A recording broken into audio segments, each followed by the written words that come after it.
All right. Great. So, hi everybody. Thanks for coming to our talk on third-party risk. So in terms of our agenda for today, I treated this basically like a typical consulting engagement where we start out with a current state assessment, talk a little bit about where we want to head from a target state perspective, and then give you a roadmap for how to get there. So we'll be talking a bunch about third-party risk and how to build out a successful program. So in terms of introductions, this is my one and only slide from our marketing group. So it tells you a little bit about Forsyth and the fact that we're a large value-added reseller. And within that, we have a security consulting practice, among other types of consulting work, which I'm part of. And I run a security solutions practice. We do a lot of security program assessment work. And basically, long and short on me is I've got about 20 years of experience in IT. Most of it in security, although not always under that name. And I focus primarily on risk, standards, and then automation and metrics. So trying to get to higher levels of maturity for security programs. And then a couple years back, I went back to school and did my MBA at Duke, so I could get a little bit better understanding of what the business was all about. So why Mount Everest? So my wife said that analogies are really good at covering up for boring topics, but maybe we'll wait till the end to determine if we were successful in achieving that. But ultimately, I look at Mount Everest as being something that's an extremely difficult task. If you were to climb Mount Everest, that would be something very difficult to do, but it's not impossible. People have done it. Lots of people have done it. If you're really determined and it's something you really want to do, it is something you can accomplish. But more importantly, simply working towards that goal would make you better. If you were a climber and you had aspirations of climbing Mount Everest, simply setting that goal and working towards it would make you a much better climber, even if you never in your lifetime decided to make the climb. And for me, I have a personal connection to Mount Everest. And no, it's not that I've made the climb. Think about it, guys. I'm a risk assessment person. Probably not something I'm going to go do. Also, kind of speaks for itself. It's not the most athletic person in the world. So my connection to Mount Everest is simply that this analogy was the basis of how I got into grad school. This was my essay that I wrote, and it became a theme throughout my entire graduate school career. So a little bit about current state assessments. If we think about risk really lies in what we don't manage. So a lot of times when I do consulting engagements, people tell me about all the great things that they're doing in their security programs. Well, we do this and we do that, and we have controls for this. And they're basically showing me how well their security program is working, but that's not what's really of interest to me. If I'm trying to assess risk, I care about the stuff that you're not seeing. Right? And how do we get to that? The role of security is really to try and identify what's unmanaged and move it up into the managed. Right?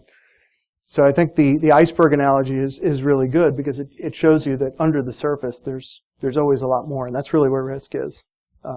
Especially if you're a ship's captain trying to make your way through a sea of icebergs. And this is especially challenging because the enterprise is growing. We're seeing more and more technology being adopted in different ways. We talk about the Internet of Things. We talk about mobile. These are all things that really are changing the landscape and making things a lot more difficult and creating a lot more risk for organizations. And then one of the big areas that we don't often talk about is third-party relationships. Right? That's an area that in order to do business today, you're most likely going to do business with someone else. Right? It's not the old castle and moat model any longer.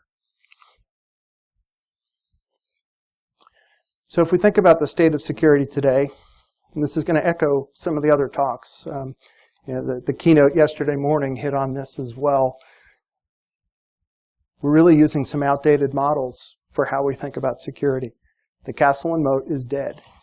Crunchy outside, soft inside. Take your pick of which analogy you like, but the castle and moat concept just doesn't work any longer. Far too often we try and apply technology to problems that require much bigger solutions. You can't just apply a point solution to a problem. Qualified security talent's hard to find these days. I think that speaks for itself. Bridging the gap between IT and the business can be extremely painful. I think we've all felt that. And executive leadership doesn't always see the value of security, and that can certainly be a challenge. But I'll drill into some of these in a little bit more depth. So from a model perspective, we focus entirely too much on prevention. Prevention's only part of the three-part equation. There's also detection and response. Right? So if you put all your eggs in the prevention basket, you're missing out on two of the other areas that are critical. And I think today that's really not working very well because it depends on knowing what's known. So again, we go back to the known versus unknown, the managed versus unmanaged. Most of the models that we have are focused on signatures, things that we know about already. It doesn't work today. Things are morphing at a rate that's much higher, and it simply isn't working. Then you add to that data federation. Our data is not just in one place anymore. You have stuff on Box. You have stuff Office 365. Your data is everywhere. And worst of all, you may not even know where your data has gone. We've seen countless examples where somebody starts doing business with someone, and then as part of their business relationships, they pass your data on to someone else. Do you know where your data's gone? Talking about point solutions, far too often, and if you go out on the exhibit floor, you'll see a lot of technology-based solutions. You know, we have a fix for whatever is ailing you, but the problem is that you have to apply that in a broader context. It's not just a single point fix. The next generation firewall is not going to fix all of your issues.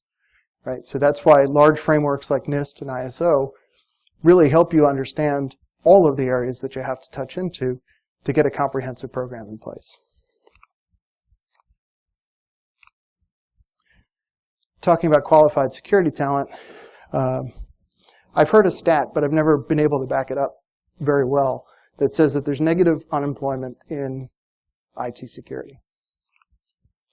So in preparation for today's talk, I looked for some reports that would help talk about that. And I found countless examples of people mentioning negative unemployment in security, but no real hard data around it.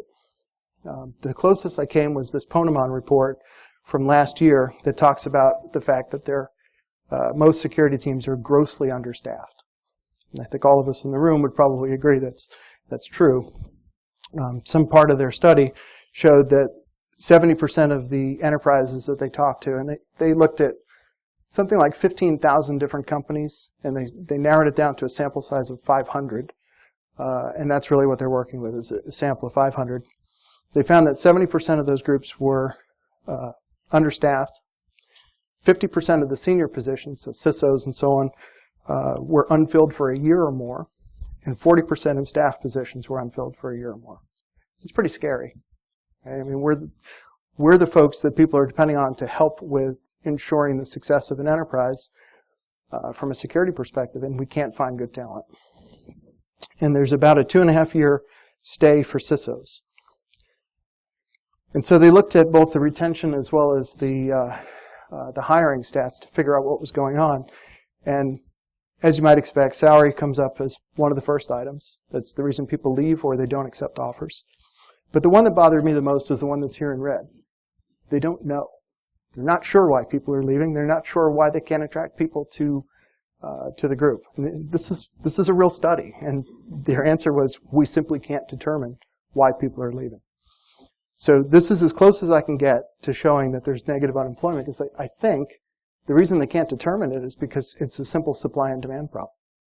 Right? There just aren't enough people in the environment to be able to come into the organization. We don't have access to the talent that we need.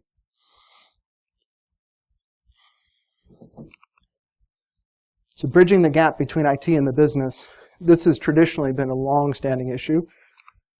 And I'd argue that some of it comes to the way that we're organized.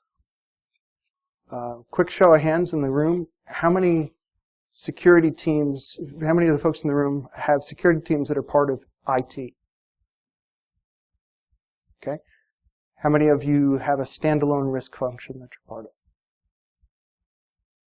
So many fewer hands on the risk side. Why is that? Why is it that security is a IT function? Just because it's in the name doesn't mean it belongs there, right? It truly is a risk management function. It's not a pure play IT function. I could make an argument that the operations side of it is. The people who are running the IDS, maybe that should sit in IT. But the people who are making decisions on policies, on risk, understanding how it relates to the business, that doesn't belong in IT. You're already 1 degree of separation away from the business, being in IT. Now you're 2 degrees away because you're in security as part of IT that's away from the business. It's too far away. So Price Waterhouse had an interesting example of some of this as well.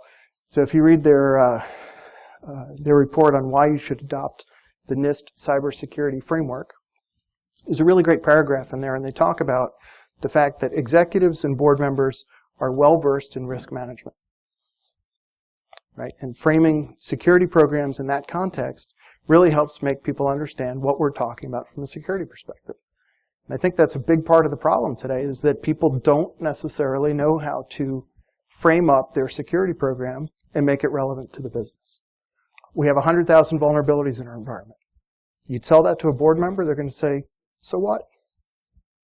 Or worse, fix it, make it 0. That's the worst case scenario. That's the last thing you want, is somebody telling you to make it 0. It's not possible. What they do tell us to do is do more with less.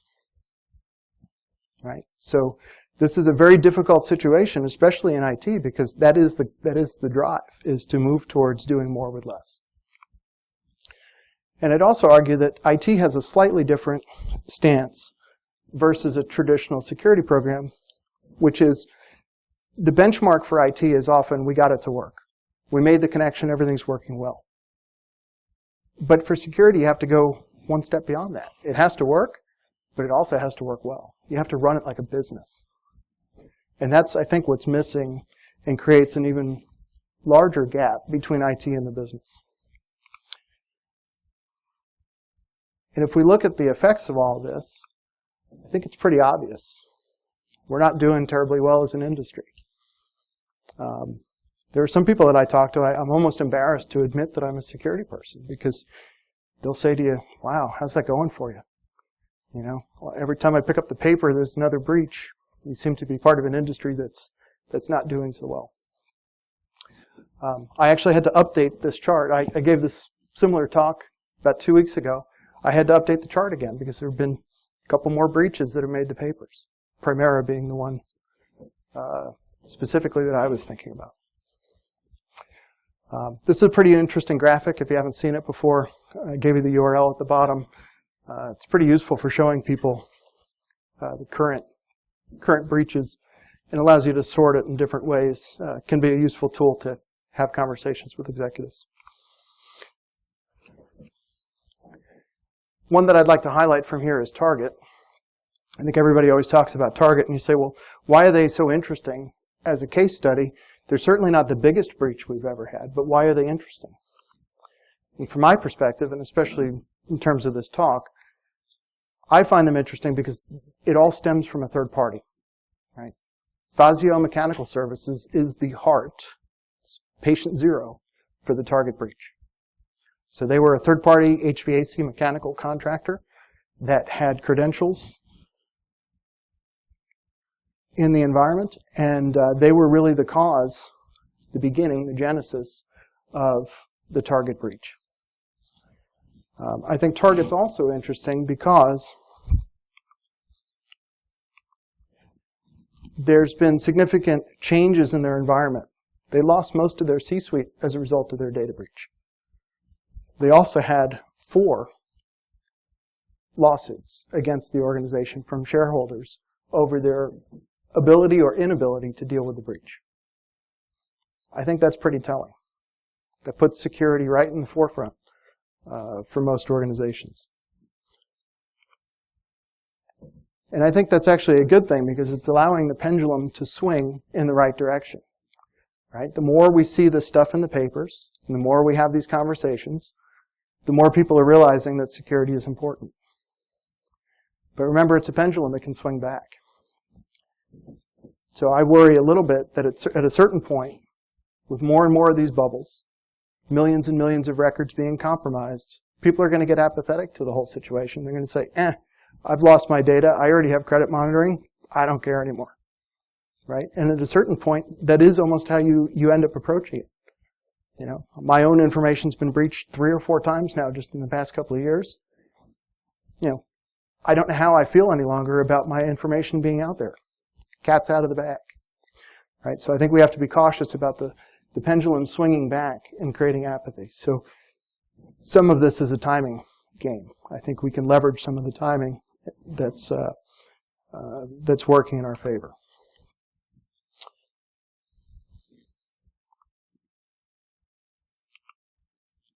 So if everybody's having these issues, outdated models, point solutions, hard to find talent, executives not listening, what makes some organizations better than others at managing risk? And I think ultimately it comes down to a few different factors. You have organizational culture. I think that fits tremendously into any of the conversation. Some executives get it, some don't. Some care about it, some don't. Some organizations are driven more towards continuous improvement versus others. The industry that you're in matters a lot. Financial services, they're doing great. Healthcare, doing better. Regulatory pressure has made it a whole lot better for healthcare. I can't even imagine meaningful use being implemented without the risk assessment component. I think that would be awfully scary. Right? You're putting all this information out into a networked environment without any sort of risk assessment. So from my perspective, that was one of the best things that the government could have done as they implemented meaningful use, was to attach the HIPAA requirements for evaluating risk. Certainly funding matters a lot, but as we saw, a lot of those big breaches had plenty of funding for their programs, or had the opportunity for plenty of funding. Right? So dollars doesn't necessarily equal security. So how do we figure out who's who? You know, here we are trying to assess who we're going to do business with and who we're not. It's a very challenging situation to be in. We're an external party trying to figure out whether or not we should do business, and whether the risk of doing business with company X or company Y aligns with our own posture. So before we get to sorting out who's who, I think there's a little house cleaning on our side that has to be done. So the common areas that we've seen for third-party risk relate first to where the data is going. What types of data are we exchanging between different organizations? Where is it going? How is it being protected? And who does the third party share their information with? If you can't answer that question, you're already behind the 8 ball. And we've seen countless examples of this. I just worked with a company recently where at the beginning of this year, they changed their insurance provider for healthcare. As part of the enrollment process, they gave all of their employee information to the insurance company. And about 2 weeks later, they were informed of a breach. This company doesn't really have breaches. It's just the way that they manage things. And all of a sudden, this brand new relationship that they have with an insurer, they have a breach. And now they're dealing with what they feel is a massive breach. Turns out that that third party shared information with 3 or 4 different parties on their side, and it was a breach in one of those organizations. Right? So I'm not sure if that qualifies as a fourth party or how that works from legal terms, but the point is that I give my information to you, and then you share it with 3 or 4 different people, and I didn't even know that you were doing that. I have no relationship with the companies. That's bad.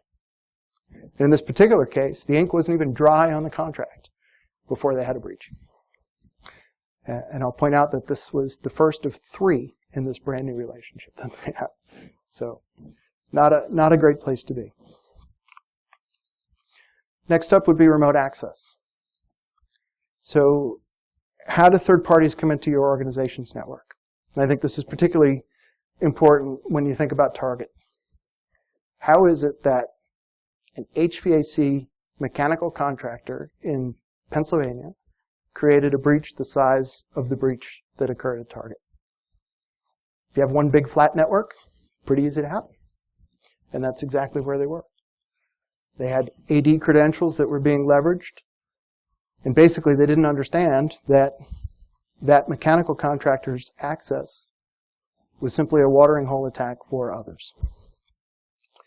So when thinking about third-party access into your environment, are you following least privilege concepts? And that applies to the network. It applies to the user accounts.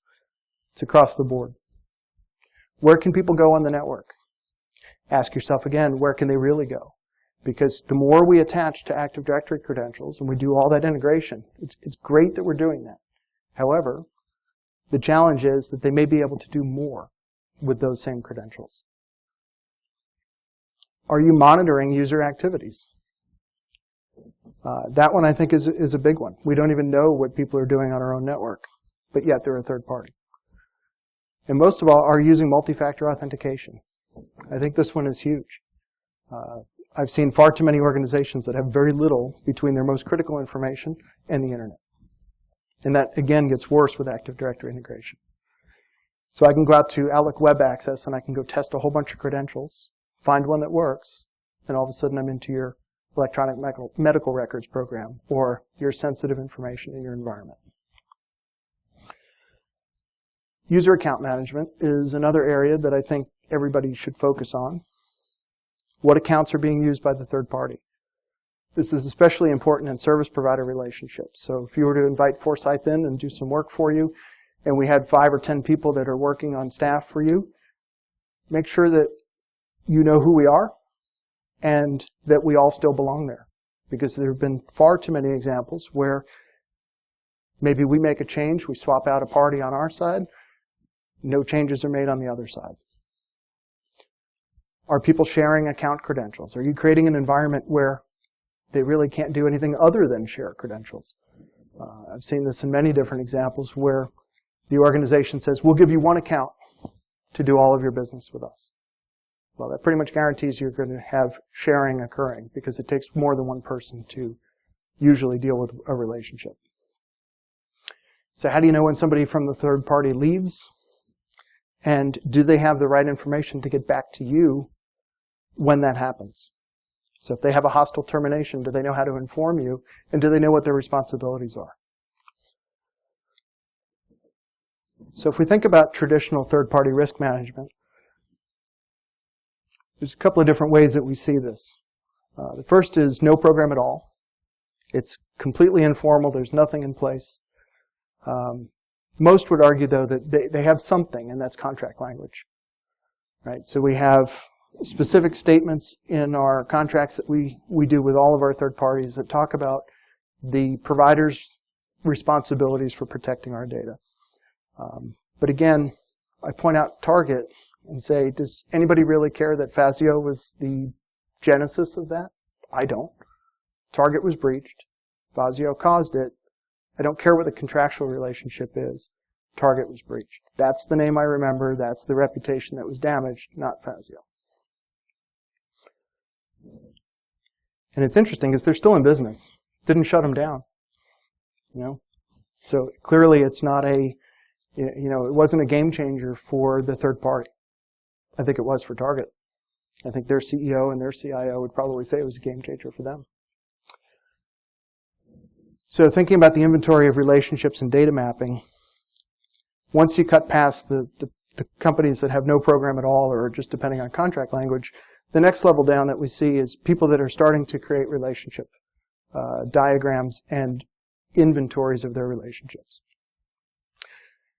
So having a good, strong inventory, and it could be as simple as a spreadsheet. We're not talking about a massive program here. It just has to be a spreadsheet. Having some understanding of who you're doing business with on a regular basis and what kind of data you're exchanging, that's important. It's really important. You know, if you're giving me your super top secret information and I have a breach, I think you'd want to know that that's what's at risk. We see a lot of focus on questionnaires for third-party risk. I'm not a huge fan of questionnaires for one simple reason, which is if you think about when they're floated, it's in typically the supplier's best interest to be less than truthful. And what I mean by that is, I'm going to dangle $1 million contract out here for you, and if you can answer my security questions accurately, Mr. Salesperson, then we'll give you the contract. How do you think that answer is going to come back in those questionnaires? So typically, the way that these are floated and the way that these are used, it's hard to get the full story. You can't really assess risk based on a questionnaire. I've been on the other side of this. I've filled these out for companies. And I've even found myself in some cases where they ask a very simple question like, do you have IDS in your environment? Well, the answer is yes, with a big asterisk next to it that says, but not in these areas, right? But you never put the asterisk. You never put the but. You just say yes, right? So representing that, because of the way the questionnaire is formatted, you represent that as a full yes, but it's not really a yes. It's a highly qualified yes. Some companies get down to the point of saying, okay, we recognize some of the challenges with questionnaires. Let's go ahead and do an audit. Are they really doing what they said that they're doing? And that's fine, but it's very costly, right? You're going to have to engage typically a third party to go out and do these types of audits, or you're going to have to dedicate some people on your already trained teams to go out and do these audits. And then the question is, who do you do the audits on? What criteria do you apply to who you do audits on versus others? Maybe you don't apply any criteria at all, and you do it for everyone. And that's obviously a very expensive approach. And then lastly, an even tinier percentage of companies that we work with test third-party products. So you bring in a new product into your environment, and I think this is especially relevant when you start talking about Internet of Things type of products. Do you do testing on those things before you put them in the network? Very few do. So when we think about how we apply these sorts of models, you can apply it to all relationships, or you can take some sort of a risk-based approach to how you want to look at how these are applied. So I call this basically a tiered structure for applying your risk management approaches.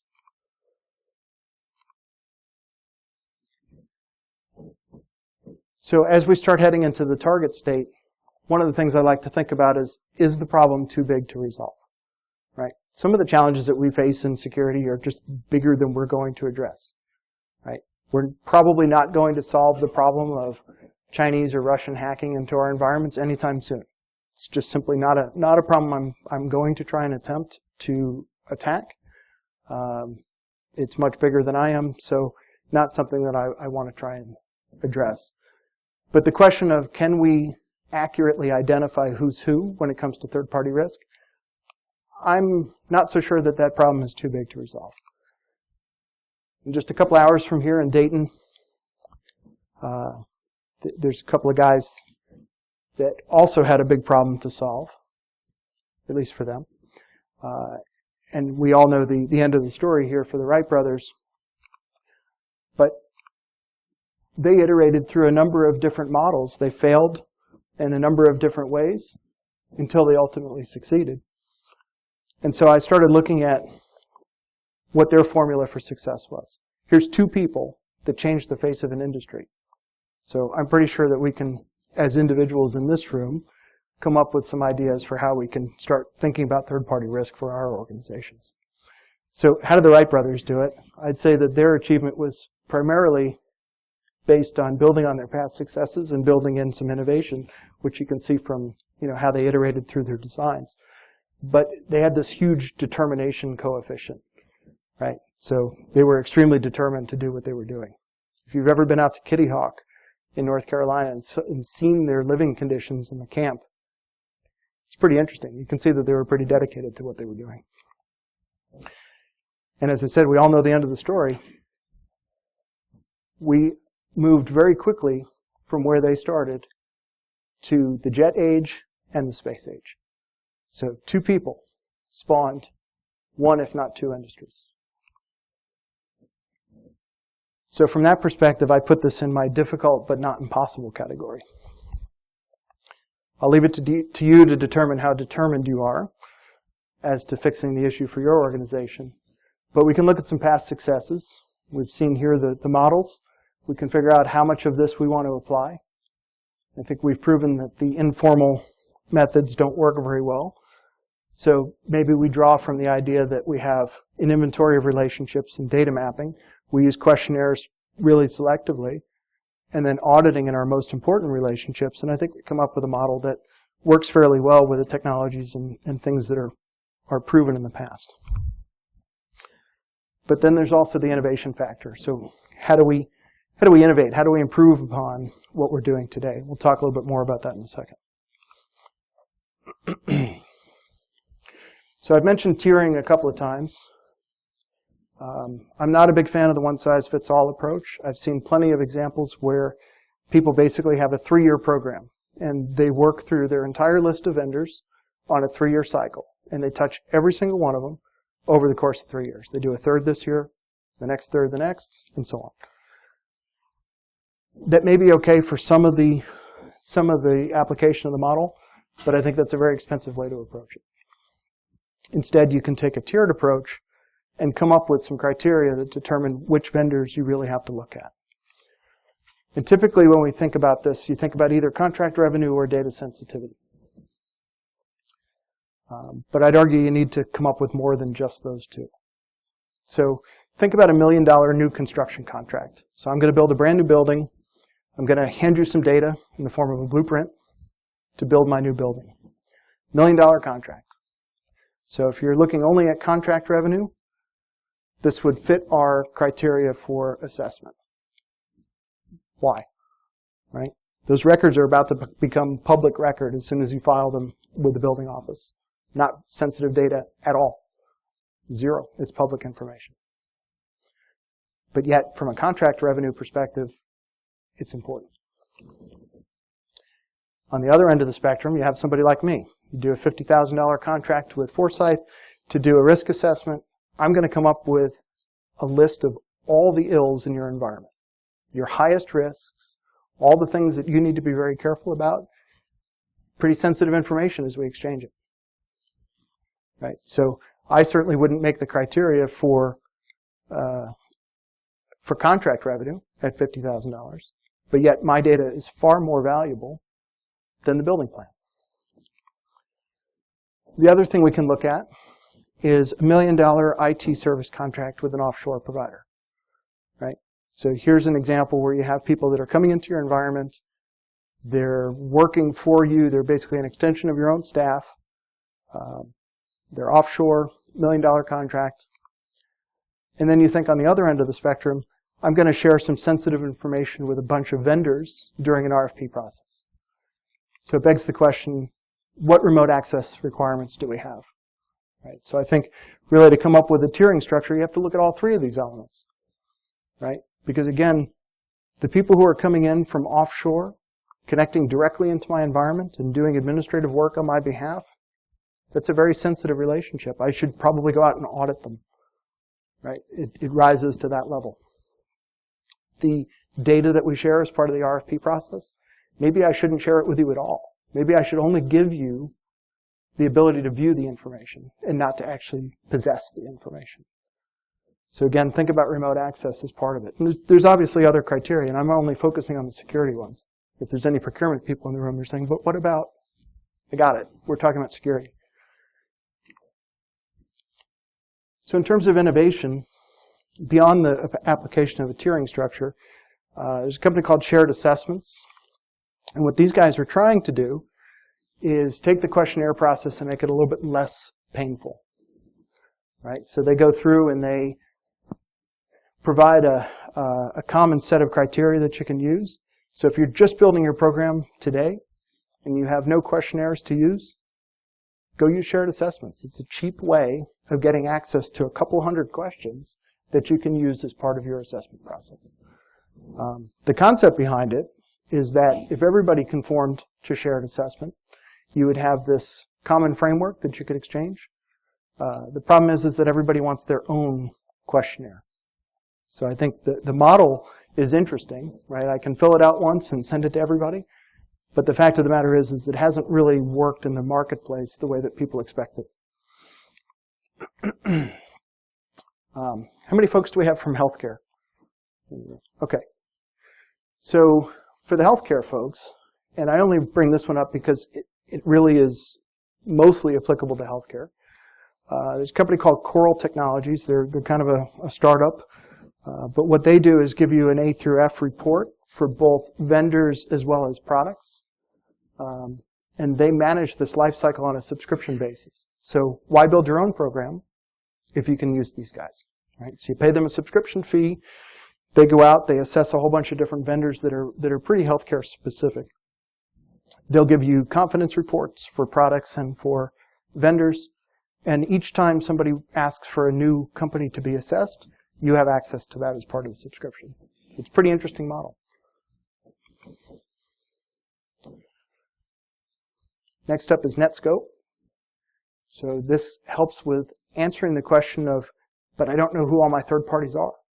I have that shadow IT problem. Right? I don't know who the business has chosen to do business with. I know that I have a number of cloud applications, but I'm not sure what they are. NETSKOPE can help you discover them. And then it has a platform for doing ongoing management of those as well. So if you want to lock down, even beyond what Salesforce can do, if you want to lock down what people can do within Salesforce, like no chatter access or no pricing information, or whatever it may be that you want to lock down in Salesforce, tools like NETSKOPE can help with that. There's also sky-high networks. There's a few others. This is kind of a burgeoning industry that people are applying some of the next-gen firewall techniques to cloud applications. BITSIGHT is our next one. I think this one's really kind of interesting because they took the same model that I showed you with the Wright brothers example, and they built on it. They said, all right, well, what's worked in the past? Right? So if you think about how your risk is assessed as a consumer, if you go and apply for a credit card, how do we assess the risk of you as a good credit-worthy customer? They come up with a FICO score.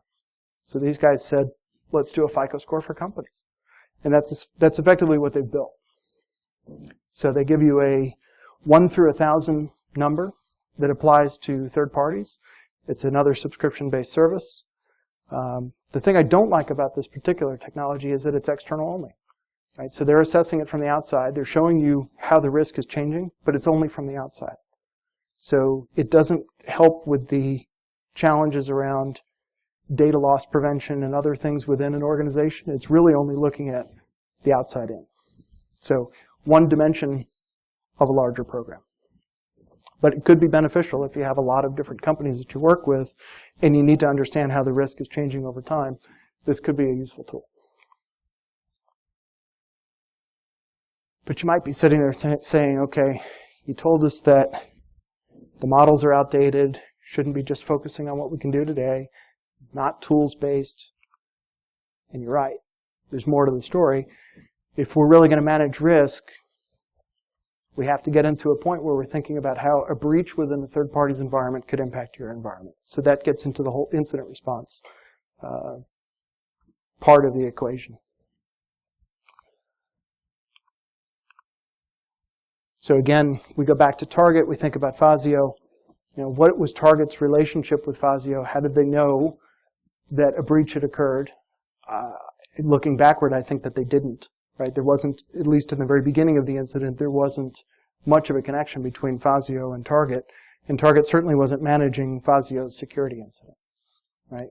But it does beg the question, when you have a small vendor like Fazio, how do you deal with a breach in a third party? Are you going to manage it on their behalf? So how will you know that you had an incident in one of these third parties? When will you know? Contract language comes in here. How will you manage and communicate about the incident? And then how do those third parties integrate into your incident response plan? I've seen lots of different incident response plans. It's one of our services that we offer is to deal with incident response. And I've seen some real skinny plans that are basically nothing more than a call tree. And it doesn't help you really understand what happens when a third party has a breach. And I think that's really critical. And again, Target's a great example of that. Look at the size of the breach that they had in the third party.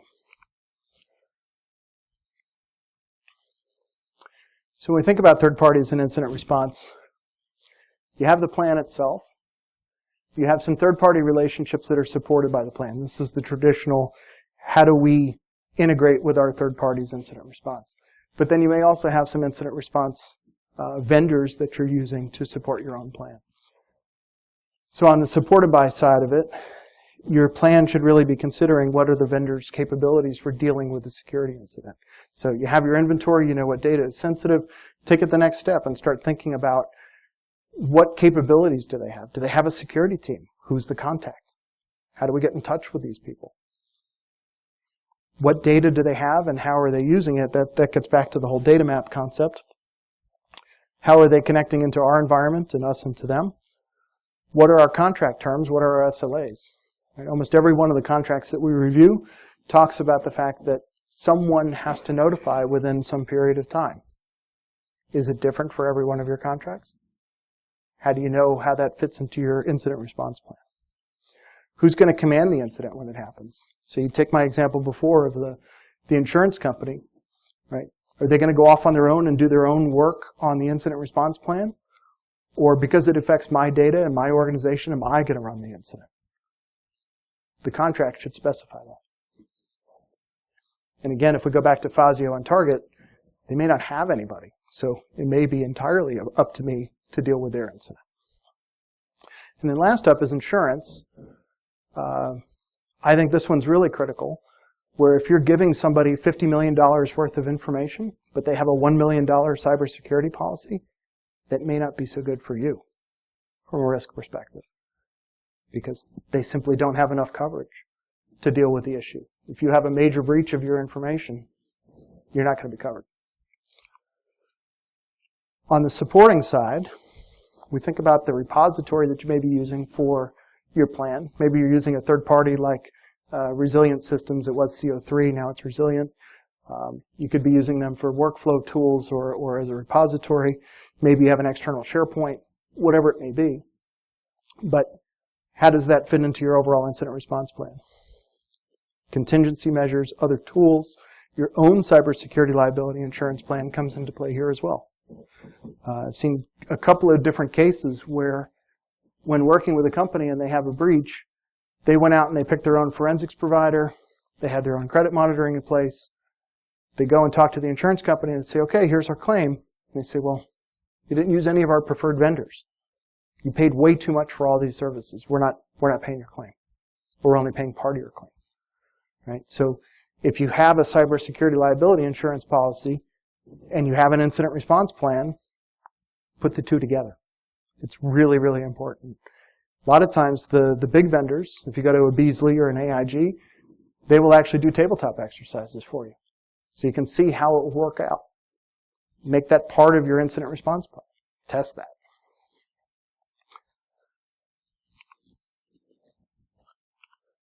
So to wrap things up, like any good consultant, I gave you a oversimplified roadmap that describes all the ways in which you'll get better at doing third-party risk. So if you're just getting started, probably the very first thing I would recommend is take an Excel class, because you're going to be spending an awful lot of time in Excel. That's where you start. It's all about creating an inventory, working with your legal, procurement, and finance groups to come up with some basic t-shirt sizing of the relationships that you have. Get that inventory created if you don't have it.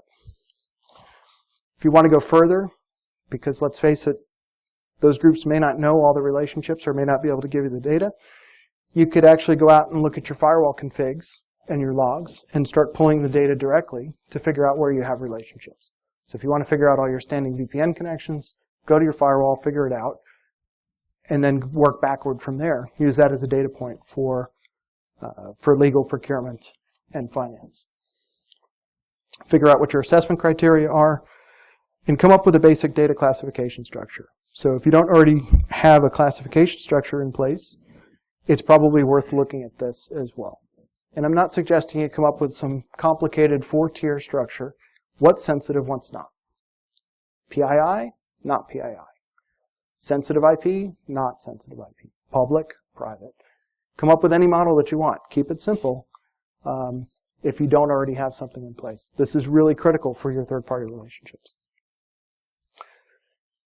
If you're already at the point where you have a program in place and you want to continue evolving it, continue to talk to the business owners to refine what you're doing around your inventory.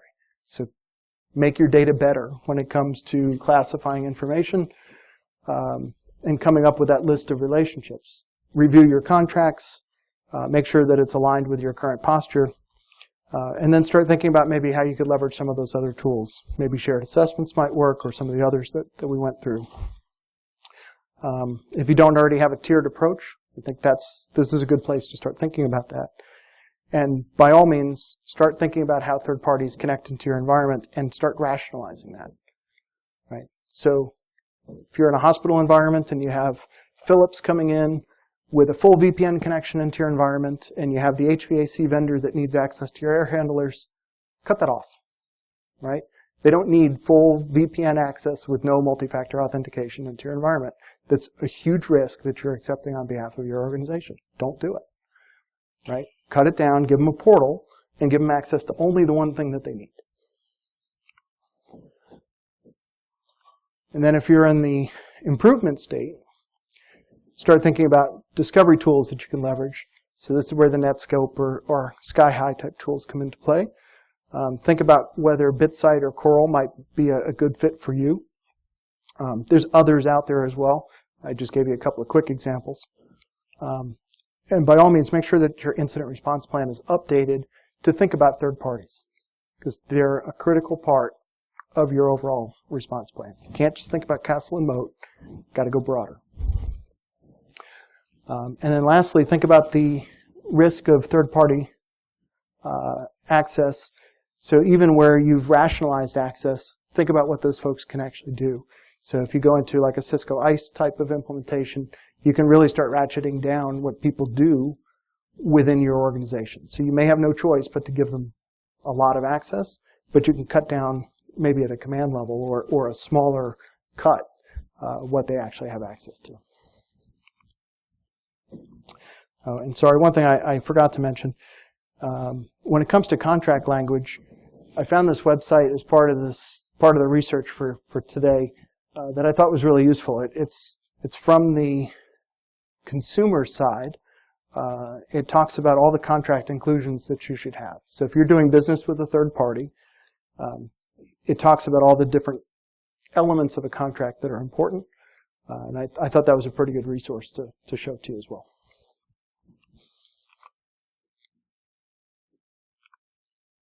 So if I did my job today, we apply the 80-20 rule.